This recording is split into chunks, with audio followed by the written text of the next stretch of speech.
Hey guys, here at Neoquímica Arena, Corinthians beat Barra de Santa Catarina 1-0 in the second leg of the fifth round of the Copa do Brasil.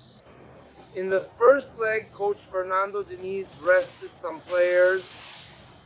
He went with a more rotated lineup, let's put it that way. But for today's game, no. Coach Fernando Diniz went in with a virtually full-strength starting lineup.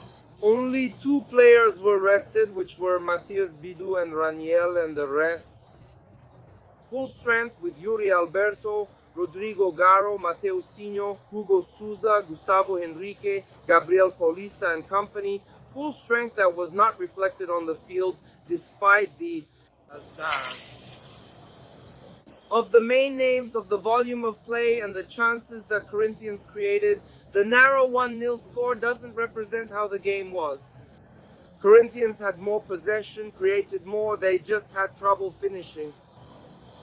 I think that was the big detail of today's game. I think Corinthians has a bit of that issue.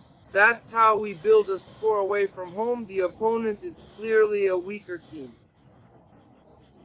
I'm not saying Corinthians ever showed disrespect, that never happened. But it was obvious that the opponent was the weaker, more limited team. So much so that in the chances Barra had to counterattack, they weren't efficient, they couldn't create big chances because they couldn't get past Hugo Souza. I remember in the first half, he made a save that wasn't really a save, the ball went straight to him and he just caught it. So Corinthians took advantage of their chance. Yuri Alberto had a chance in the first half and missed it. Rodrigo Gara hit the post with a free kick and the goalkeeper Everton from Barra. For me, in our match report here at Lance, I highlighted him as the best player on the field.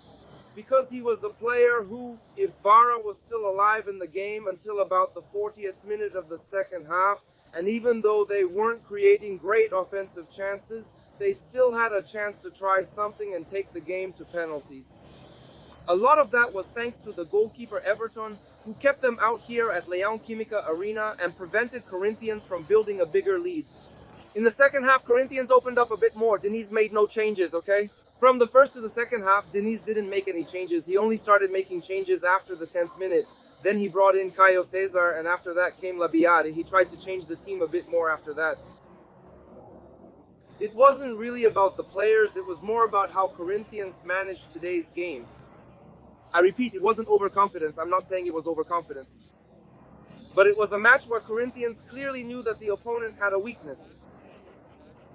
Away from home, Corinthians built the lead, so today Corinthians was a bit slower.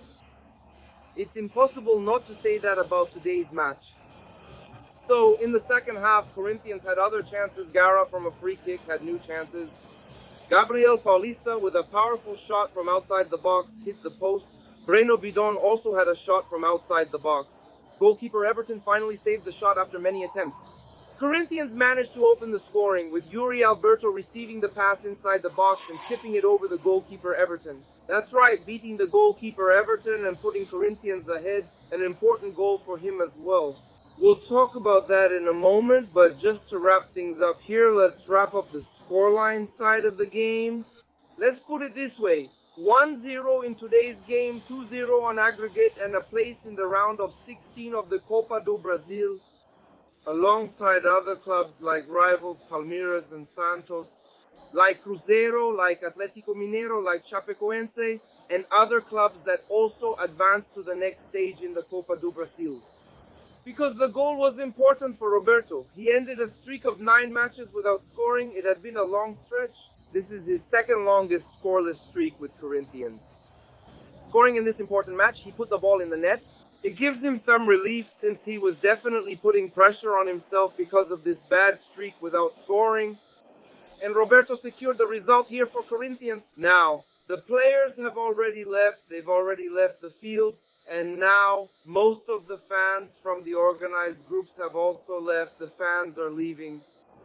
That's it, right? Neoquímica Arena is emptying out.